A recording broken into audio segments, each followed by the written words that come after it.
need some tea so I don't wipe my voice out too quick. Sometimes the stories are a little long, you know? But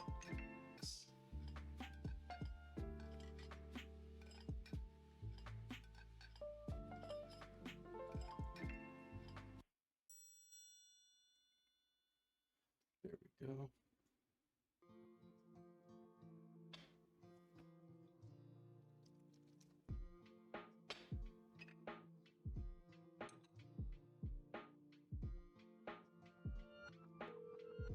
The number you have dialed is not available at present. Please leave your message after the beep. If you're hearing this, Boss I man love there. you.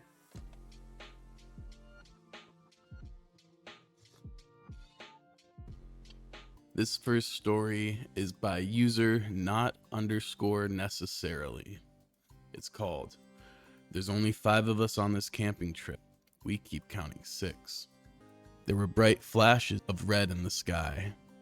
It's as if someone was waving around a flare light from space, faint but noticeable. We all made UFO jokes and laughed as we nailed our tents into the ground. I knew for sure that there were 5 of us. We've all been friends since early middle school, and we're celebrating our high school graduation with this getaway camping trip. The flashes of red must have stopped randomly as we made conversation while fixing our tents. Dave managed to put his tent together the fastest and told us he was going to find some branches for the fire. I remember how he had worked with me at the local gas station last year. We used to do the night shift together, and it had made working at a desolate gas station much more fun than it was supposed to be. There was also Eric in the corner still reading his tent manual, fidgeting with his signature round glasses. I wasn't as close with Eric as I was with the others, but I still remember sitting with him in math class, copying his homework one time. Ava was also there, talking with Sally, my cousin. Both had decided to team up and work on one tent at a time. I also have clear memories of them hanging around at school in our usual places. In fact, I even knew Ava's younger brother, as he used to beg us to go with him wherever we went. I bring all this up because I'm sure there was 5 of us, including me, and that I knew everyone in the group. So David went to get some branches as we pulled out some foldable chairs and set them up around the fire pit. I remember feeling uneasy as the sun set and the darkness began to consume the forest. The shadows of the trees elongated around us as the minutes ticked by. Eric went to get a flashlight from his bag while we wondered what was taking Dave so long. He appeared soon after, the harsh rustling sound of the bushes signifying his return. We were all buried in our chairs at this point, covered by our jackets. The temperature had dropped quickly, and a slight breeze was beginning to pick up. "Geez, you guys weren't even bothered to pull out a chair for me?" Dave said as he arranged all the branches in the pit. We had set up 5 chairs around the fire. I tried to rationalize the situation, but no matter how hard I focused, my head felt like it was underwater. I had perfect clarity up until that moment, but when I tried to focus on why 5 chairs were occupied when Dave hadn't sat down yet, my head seemed to just stop working, as if something was reaching in and pulling out my thoughts. Instinctually, I felt even more uneasy now, and I had placed why. The whole forest had gone dead silent. I looked around at the faces of the others, and I could tell that they had felt the same. Eric was fidgeting with his fingers, trying to scan around the group and spot the extra person, but it was futile.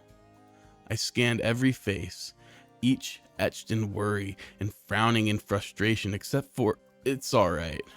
I'll get the chair myself," Dave said, breaking the silence and somewhat alleviating the tension. I got up and offered to help him. He looked into my eyes and nodded knowingly.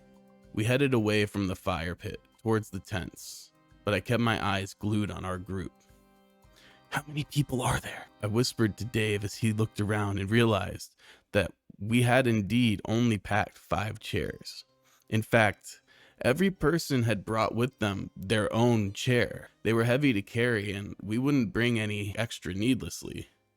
There's 5, right? I mean, there's 5 chairs, Dave replied. His voice wavered as he spoke. No, I just think maybe one of us forgot our chair, I said. My mind was struggling to address the issue head on and now sought only to find rational excuses instead.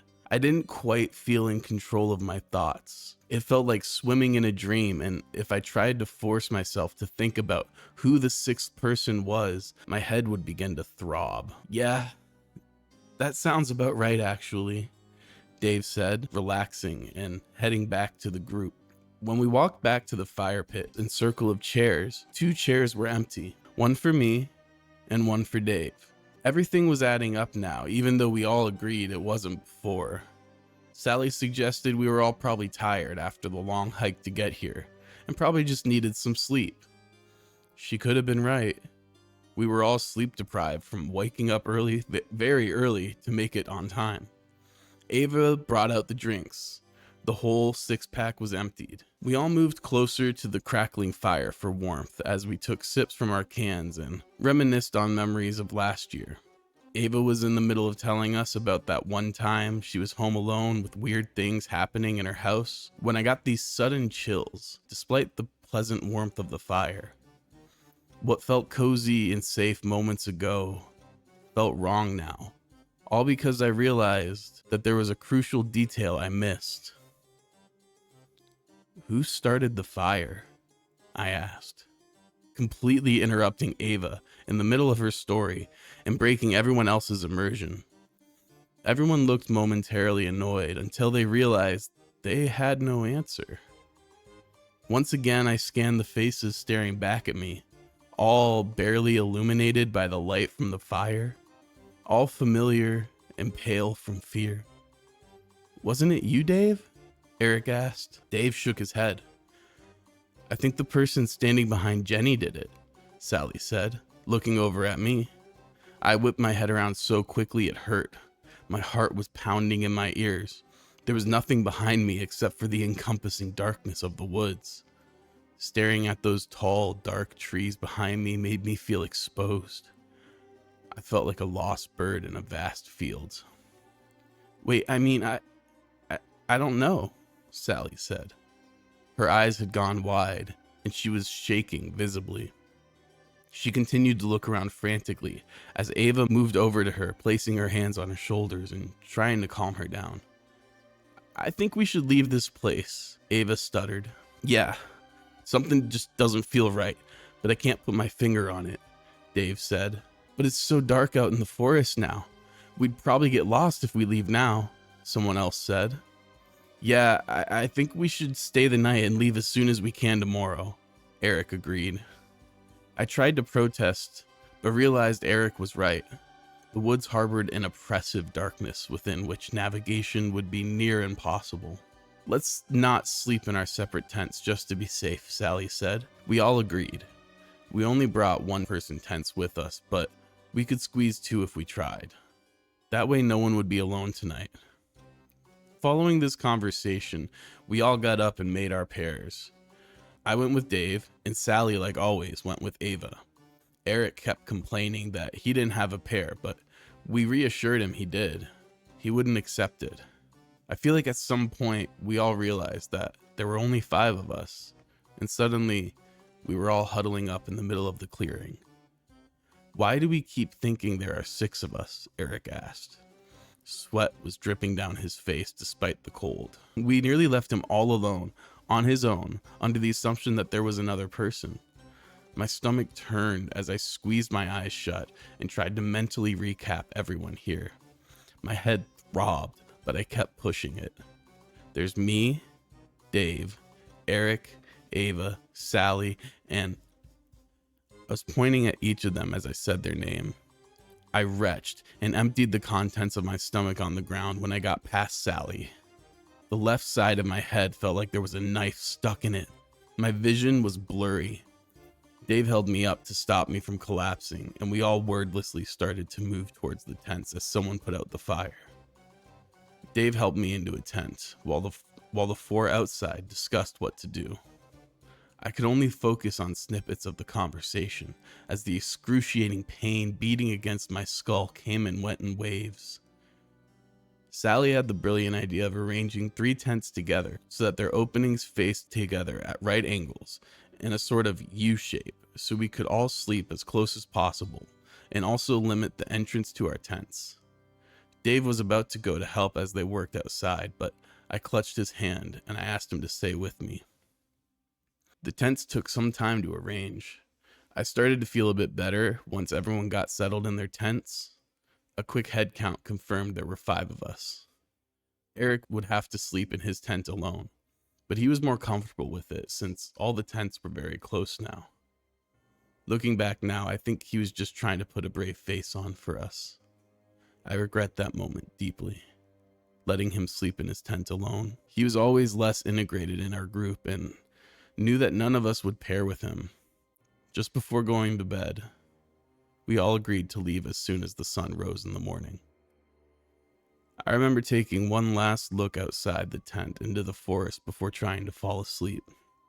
The wind had picked up and the branches were swaying gently. Beyond our clearing was just pure darkness. It felt like the trees were closing in on me.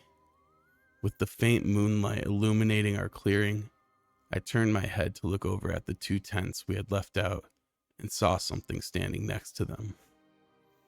Despite the circumstances, sleep came quickly and easily. Ava's shrill scream woke me up in the middle of the night. Dave and I ripped our tent door open to find Sally and Ava looking into Eric's tent. We pushed them aside. Eric's sleeping bag was rolled up.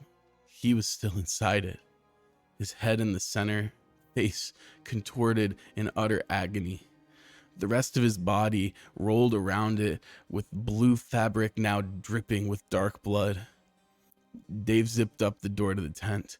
Ava was in shock. Her eyes had become glassy and unfocused. Sally was shaking her head repeatedly, tears streaming down her face. Dave picked up his torch and yelled at us to get up and run. We left the campsite behind and entered the trail we had come from. The 5 of us huddled together, Dave leading in the front as he cast his weak flashlight over the path so we could see it. All we had to help us get through this 2-hour trail was a small white circle of light. Even the moon failed to illuminate our surroundings through the dense foliage. Ava tripped and fell, twisting her ankle.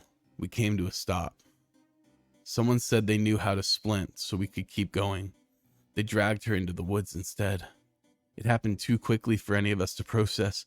Sally was about to run after Ava when Dave held her back. She struggled and managed to free herself, running into the trees to follow the echoes of Ava's screams.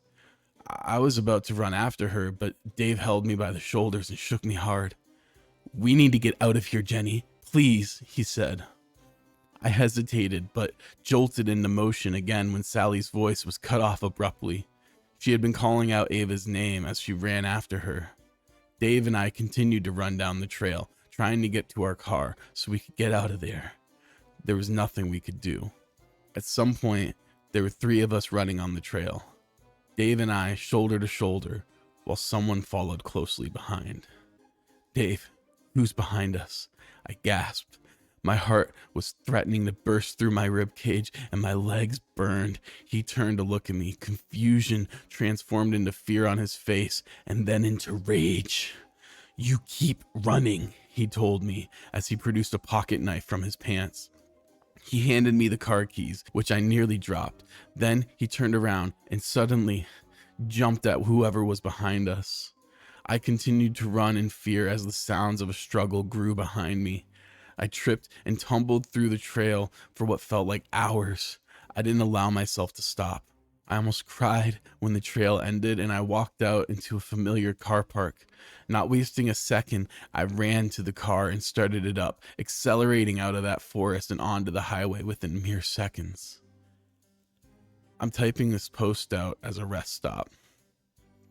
My phone has finally regained service, and I've called 911 to try to explain the situation.